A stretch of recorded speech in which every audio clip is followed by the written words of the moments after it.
whisper, she added, "Go easy on him." My face burned. "Susan!" Troy laughed. "Get out of here, Suze."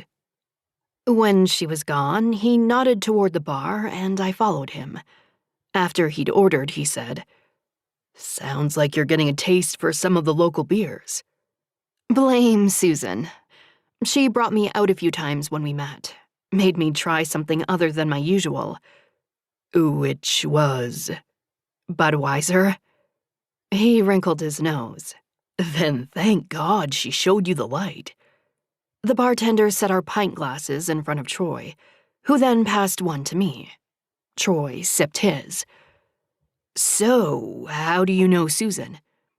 "We work together," I said. Something in his expression changed, dulled. "Oh." He didn't even try to feign interest. I loved my job as a dressage trainer, but it seemed to be a coma inducer for a lot of men these days, so I quickly changed the subject.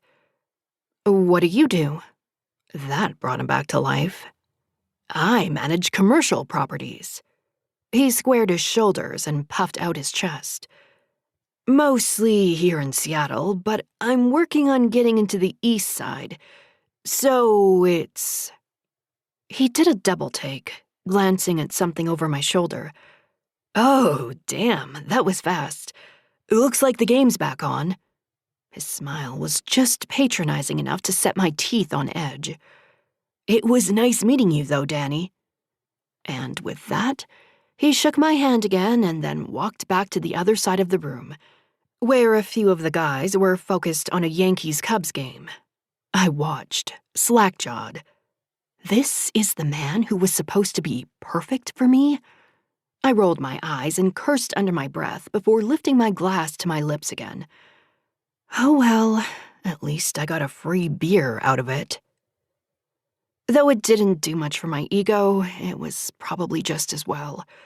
I was only a few short months out of a relationship that should have ended years ago, so a boyfriend was out of the question. That and one-night stands weren't my thing. Even if they were, and if Troy was as self-centered and inconsiderate as he'd shown himself to be, that was probably a good indicator of how he was in bed. I didn't care how highly Susan thought of him. He obviously thought even higher of himself. And I just spent 4 years of my life with a man like that. I leaned against the bar and sipped my beer for a few minutes, then decided there was no sense wallowing in a glass of self-pity. I could do that at home, and whether I wanted to be or not, I was here. So I went about joining the rest of Susan's group of friends. With time and a little alcohol, I slowly got into the groove of mingling and socializing, striking up conversations with the few people I'd met before and even some of the ones I hadn't. My second beer eased the tension in my gut enough that I finally relaxed into the party atmosphere and forgot all about Troy being a jackass. Before long, several people and I were engaged in a lively discussion about the Mariners, who were having a decent season for once.